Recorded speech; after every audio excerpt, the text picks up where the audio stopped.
नमस्कार, सुबह की बड़ी खबर देख रहे हैं आप। आपके साथ मैं हूं ललित प्रजापति और सबसे पहले बड़ी खबर इंदौर से आपको बताएंगे।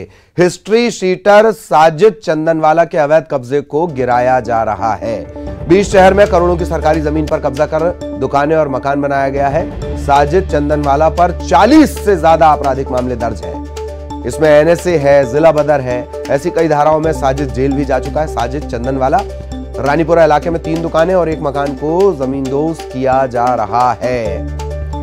हिस्ट्री शीटर है साजिद। विकास हमारे साथ, हमारे सहयोगी जुड़े हुए हैं। विकास, देर आयत दुरुस्त आयत। बिल्कुल अरे, ये पहला शहर का ऐसा गुंडा है जो तेरे गुंडे मेरे गुंडे से थोड़ा अलग मालूम होता है, क्योंकि इससे पहले सरकार ने जब कार्रवाई की थी उस समय जिन्हें माफिया माना गया था, लगभग सरकार बदलने के बाद वो सभी माफिया बाहर हैं और अपने अवैध निर्माण जिन्हें पहले घोषित किया गया था वहां पर अब उनका फिर से निर्माण शुरू हो गया है। लेकिन अभी जो वर्तमान में नई कार्रवाई शुरू हुई उसमें ऐसे नए लोगों को चिन्हित किया जा रहा है जो माफिया की श्रेणी में है और जो बदमाश है। ऐसे ही एक साजिद चंदनवाला पर आज कार्रवाई हुई है। हालांकि ये साजिद चंदनवाला पर पूर्व सरकार के वक्त भी कार्रवाई हुई थी।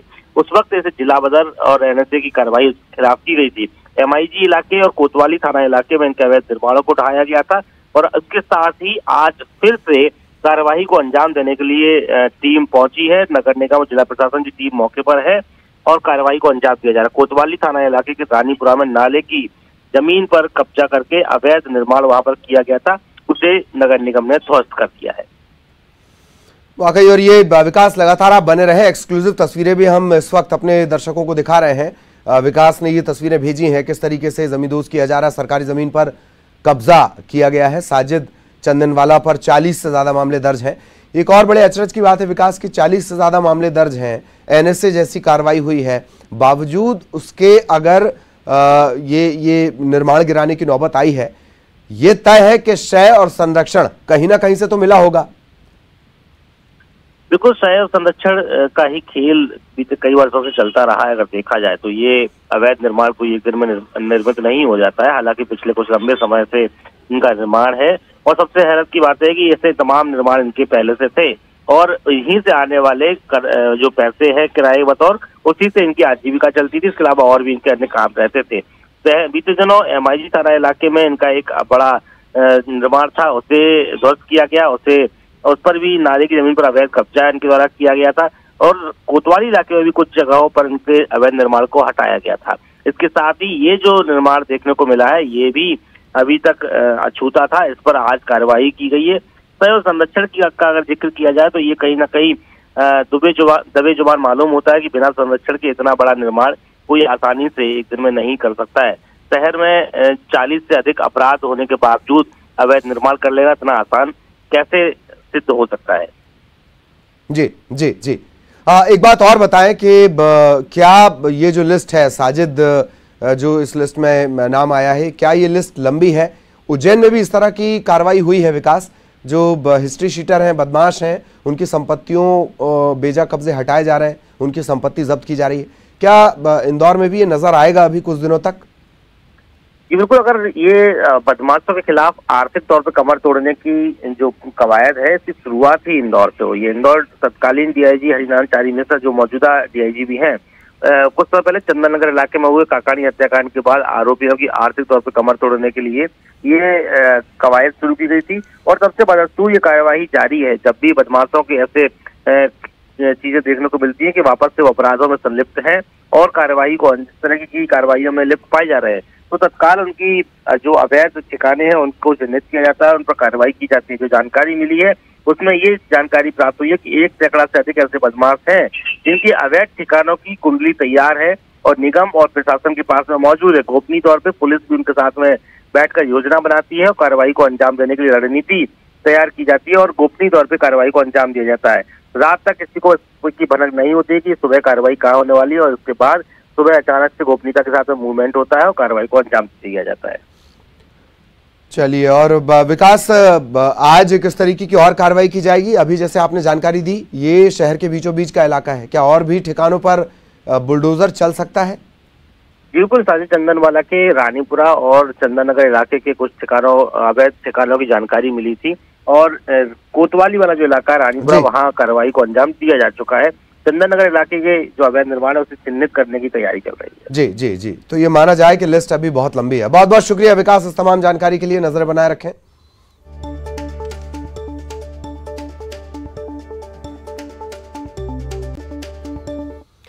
और भोपाल से इस वक्त बड़ी खबर मिल रही है। लव जिहाद पर विधेयक आने से पहले ही विरोध शुरू हो गया है।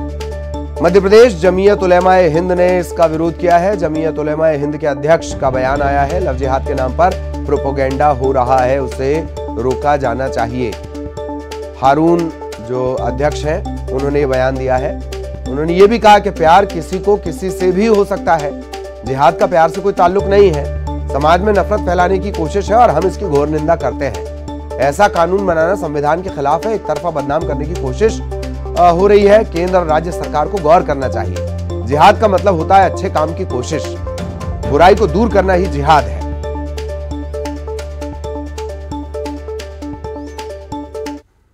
के नाम पर प्रोपेगेंडा किया जा रहा है।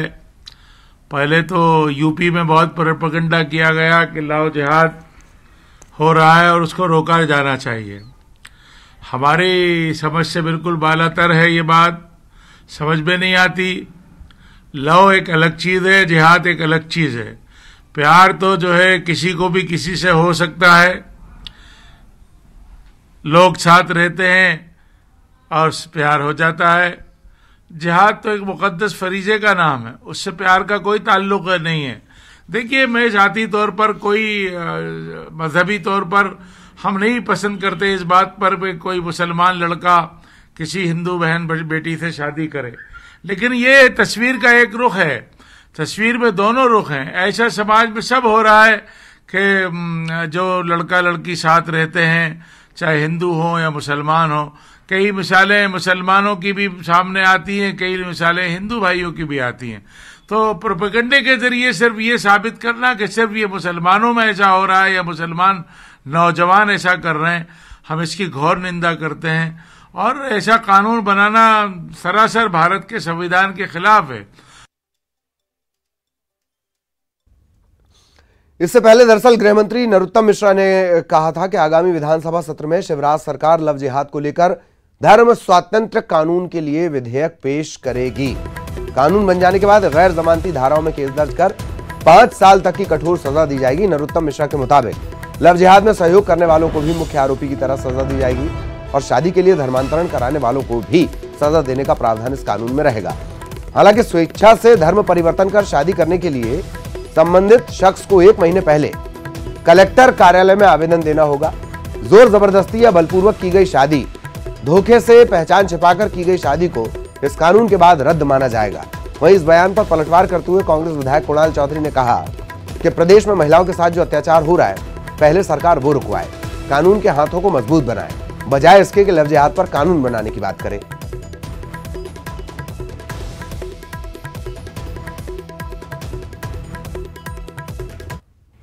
मध्य प्रदेश धर्म स्वातंत्र्य विधेयक अब 2020 की हम तैयारी कर रहे हैं विधानसभा में लाने की, और इसमें हम तय कर रहे हैं कि जो प्रलोभन और बहकावा, फ्रॉड, बलपूर्वक शादी और धर्मांतरण कराने पर 5 साल का कठोर कारावास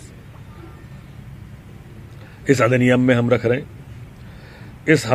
इस अधिनियम में अभी यह भी प्रस्तावित कर रहे हैं, ये परमार्जित होगा, विधानसभा में जाएगा, कि यह अपराध संज्ञेय, कॉग्निजेबल तथा गैर जमानती इसे घोषित करें।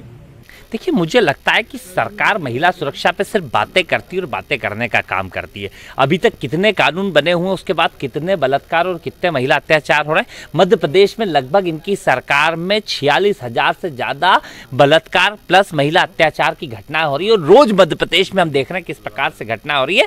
गृह मंत्री पहले उसके ऊपर जवाब दे और उसके ऊपर कार्रवाई करने का काम करे। और सहयोगी मनोज इस वक्त हमारे साथ जुड़े हुए हैं, सीधा मनोज के पास आपको लिए चलेंगे। मनोज, विधेयक से पहले विरोध शुरू हो गया। सवाल यह भी है जो कुणाल चौधरी ने उठाया कि पहले जो नंबर 1 पर लगातार बना हुआ है मध्य प्रदेश महिलाओं से जुड़े अपराधों में, कानून उसके लिए भी बनाए गए, फिर एक और कानून बनाने की बात। मनोज,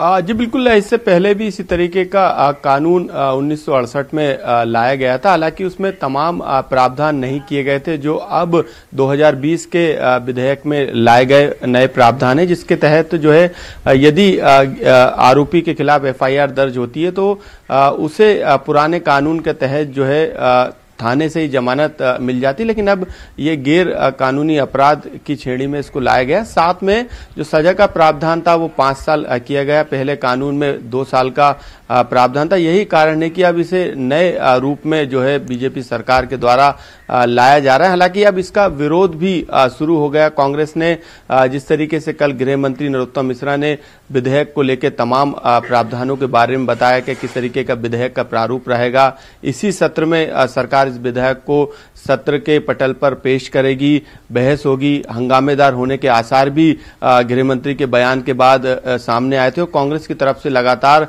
हमले भी बोले जा रहे हैं और खास तौर से महिला अपराध को लेकर जो है कांग्रेस सरकार से जवाब मांग रही है। और उसके बाद अब मुस्लिम संगठन भी जो है ललित खुलकर सामने आए। उनका कहना है कि नफरत फैलाने का एक तरफ बदनाम करने की ये पूरी प्रोपेगेंडा है और इस पर जो है पहले भी कई तरीके के कानून बने हैं, उन पर अमल किया जाना चाहिए, उन पर सख्ती की जाना चाहिए और इस तरीके के नए विधेयक को लाने की कोई जरूरत नहीं है। तो अब चारों तरफ से जो है इस विधेयक का विरोध मध्य प्रदेश में शुरू हो गया, राजनीति भी इसमें तेज हो गई है, सियासत भी लगातार हो रही। तो ऐसे में कहीं ना कहीं विधेयक के आने से पहले, क्योंकि अब बीजेपी में भी इस तरीके की मांग उठने लगी है कि यदि SC/ST के लोग यदि धर्मांतर करते हैं तो उन्हें प्रमोशन का लाभ और तमाम तरीके की जो रियायत सरकार की तरफ से दी जाती है वो नहीं मिलनी चाहिए। तो अब चारों तरफ से जो है इस विधेयक का विरोध जो है आज भी लगातार देखा जा रहा है। मुस्लिम संगठन खुलकर सामने आए, इसके अलावा बीजेपी के अंदर से भी अब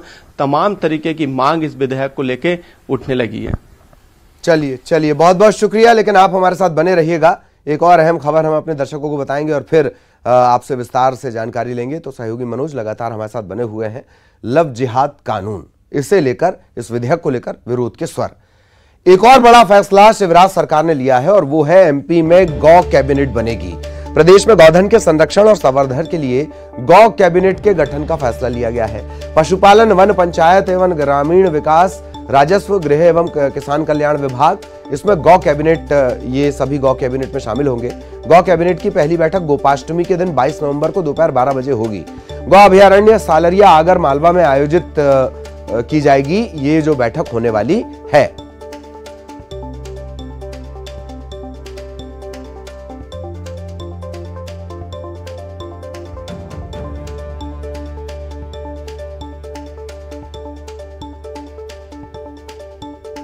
मनोज हमारे सहयोगी लगातार हमारे साथ बने हुए हैं। मनोज, गौ कैबिनेट का फैसला लिया गया, अच्छी बात है।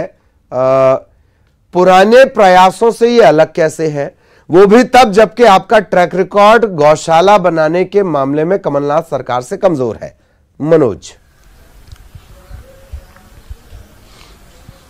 जी बिल्कुल ललित, आपने बिल्कुल सही बात कही, क्योंकि जिस तरीके से कमलनाथ सरकार में गौशाला लगातार खोली जा रही थी और लगातार उस पर काम भी किया जा रहा था, हो सकता है उसका एक तरीके का जब बीजेपी सरकार में आई तो काउंटर हो, लेकिन अभी जिस तरीके से बीजेपी सरकार में कृषि कैबिनेट को लागू किया गया था, उसके बाद अब गो कैबिनेट लाई जा रही है और इसको लेके कैबिनेट की बैठक किस तरीके से होगी उसको लेके तमाम जानकारी सीएम शिवराज सिंह चौहान के द्वारा दी गई। लेकिन कांग्रेस जो है लगातार इस गो कैबिनेट को लेकर तमाम तरीके के बयान दे रही है। मानक अग्रवाल जी हमारे साथ सीनियर कांग्रेस नेता मौजूद हैं। मानक जी से पूछेंगे, सर कृषि कैबिनेट के बाद अब बीजेपी सरकार गो कैबिनेट लेकर आ रही है। देखिए, गो कैबिनेट बनाए या कृषि कैबिनेट बनाए, लेकिन मध्य प्रदेश में हो कुछ नहीं रहा है, सिर्फ घोषणाएं होती हैं। ये गो कैबिनेट बन गई है, इसके बाद भी कहीं पर गौशालाएं नहीं खुलेंगी और गायों के संरक्षण के लिए कोई काम नहीं होगा। भारतीय जनता पार्टी की सरकार पिछले 15 साल जब रही और अभी 6 महीने से, लेकिन गो के लिए उन्होंने अभी तक कोई काम करके नहीं दिखाया। सिर्फ कैबिनेट बना देंगे और उसके बाद में उसकी सिफारिश सब बुलवा लेंगे। काम के नाम पर जीरो रहते हैं। ये कमलनाथ जी ने काम करके दिखाया। उन्होंने गौशालाएं खोलने की बात कही थी, वो गौशालाएं खुलना शुरू हो गई थी। इसी बीच में उनकी सरकार को एक षड्यंत्र पूर्वक गिरा दिया गया। लेकिन जिस तरीके से सीएम का ट्वीट आया, उन्होंने तमाम तरीके की बातें की हैं कि इसमें तमाम डिपार्टमेंट शामिल होंगे और एक तरीके से गो अभिरक्षा या गो संरक्षण या गो अभ्यारण्य, तमाम तरह की गौशाला, उस दिशा में एक अच्छा काम होगा इस कैबिनेट के द्वारा। देखिए, करके दिखाएं। गो कैबिनेट तो बना दी, लेकिन घोषणा से काम नहीं चलता, उनके ट्वीट से काम नहीं चलता है। इस पे काम करके दिखाएं, वहां गौशालाएं खुले और गो रक्षा के लिए एक एजेंडा बता रही है। देखिए, निश्चित रूप से कांग्रेस इसका, हमारा तो एजेंडा था, हम तो चाहते थे कि गौशालाएं खुले और गाय की सुरक्षा के लिए काम मध्य प्रदेश के अंदर हो, और इस दिशा में कमलनाथ जी ने काम करना शुरू कर दिया था। ये सिर्फ घोषणाएं कर रहे हैं, नकल कर रहे हैं कांग्रेस की, लेकिन नकल में अकल की जरूरत होती है, वो इनके पास में नहीं। जी बिल्कुल, तमाम तरीके की बयान भी इस कैबिनेट को लेकर कांग्रेस की तरफ से सामने आ रहे हैं। ललित, बिल्कुल बिल्कुल, बहुत बहुत शुक्रिया मनोज आपका भी, और मानक अग्रवाल आपके साथ जुड़े, उनका भी बहुत बहुत शुक्रिया। ब्रेक के बाद आपका स्वागत है। खबर भोपाल से। पूर्व सीएम कमलनाथ का आज जन्मदिन है। प्रदेश कांग्रेस कार्यालय में ये मनाया जाएगा। कमलनाथ का जन्मदिन पर विचार विभाग हनुमान चालीसा का पाठ करेगा। आज दोपहर 12 बजे प्रदेश कांग्रेस कार्यालय में धूमधाम से कार्यकर्ताओं के द्वारा जन्मदिन मनाया जाएगा। इस मौके पर प्रदेश पदाधिकारी जन्मदिन की खुशी में केक भी काटेंगे। जन्मदिन के मौके पर शिवाजी नगर स्थित विश्वनाथ मंदिर में हनुमान चालीसा पाठ कर कमलनाथ के शतायु होने की कामना की जाएगी। कमलनाथ के जन्मदिन के लिए पीसीसी के बाहर बधाइयों के बैनर पोस्टर भी लगे हैं। वहीं सीएम शिवराज और दिग्विजय सिंह ने ट्वीट कर कमलनाथ को जन्मदिन की बधाई दी है। उमा भारती ने भी ट्वीट कर कमलनाथ को जन्मदिन की बधाई दी है।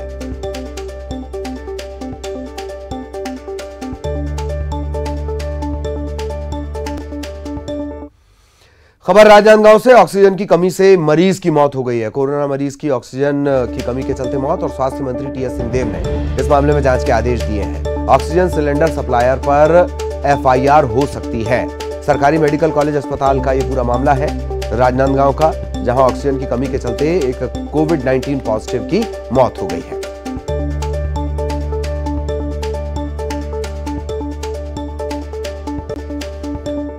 जबलपुर के हनुमानताल थाना पुलिस ने बड़ी मात्रा में अवैध हथियारों का जखीरा बरामद किया। पुलिस ने हथियारों के साथ एक आरोपी को गिरफ्तार भी किया है। आरोपी को तलवार के साथ उत्पात मचाने की सूचना के बाद गिरफ्तार किया गया, लेकिन जब पूछताछ की गई तो पता चला वो हथियारों की फैक्ट्री चलाता है। पुलिस ने आरोपी के पास से भारी मात्रा में हथियार बरामद किए हैं। तलवार को लेकर के आतंक मचा रहे थे। जब पुलिस ने इन्हें रोककर इनका नाम पूछा तब इन्होंने भागने का प्रयास किया। इनको घेराबंदी करके पकड़ा गया और फिर इनके कब्जे से धारदार तलवार एवं बका और इनको बनाने की जो भी अवैध सामग्री है वो जब्त की गई। इनके घर से 5 नग तलवार, 6 नग लोहे का बका, 1 फरसा, 1 हथौड़ा, 1 कुल्हाड़ी, 1 एयर गन, 3 गुलेल, हथियार बनाने का औजार, 2 ड्रिल मशीन एवं और जो भी मैन्युफैक्चरिंग के लिए जो भी आवश्यकता पड़ती है ये मिली है। और अब बात करेंगे भिंड की। भिंड में शहर के बीचों बीच स्थित गौरी तालाब में 2 दिन पहले एक बेकाबू कार गिरने की घटना हुई थी, और अब एक वीडियो सामने आया है। सोशल मीडिया पर यह वायरल हो रहा है। इस वीडियो में तालाब के किनारे रहने वाले एक वकील महेश मिश्रा ने अपनी जान पर खेलकर इस गाड़ी के ड्राइवर की जान बचाई। इस वीडियो में नजर आ रहा है कि वकील किस तरह अपनी जान पर खेलकर कार ड्राइवर को बचा रहे हैं। वकील के इस जज्बे को देखकर हर कोई उन्हें सलाम कर रहा है।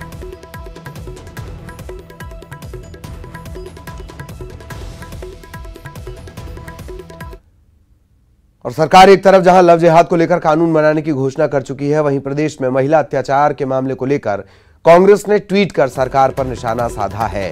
कांग्रेस का आरोप है कि महिला आयोग में 14,000 मामले लंबित हैं, लेकिन शिवराज सरकार राजनीतिक बदलेबाजी में मस्त है। सरकार महिला आयोग को काम नहीं करने दे रही, क्योंकि आयोग के अध्यक्ष और सदस्य भाजपाई नहीं है।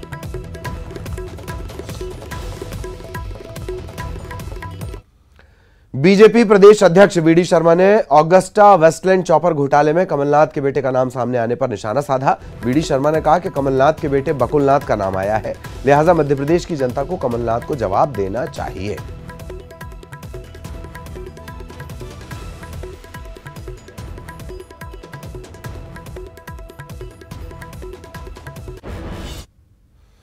और बीजेपी के बड़े नेता प्रभात झा ने हारे हुए मंत्रियों को लेकर बयान दिया है। उन्होंने कहा कि हारने के बाद वैसे भी कोई मंत्री नहीं रहता, हारे हुए मंत्रियों को इस्तीफा देना चाहिए। प्रभात झा ने दावा किया कि 2023 में भी प्रदेश में बीजेपी की सरकार बनेगी और दावा भी उन्होंने ऐसा किया कि दीवार पर उन्होंने लिखे होने की बात ये कही है।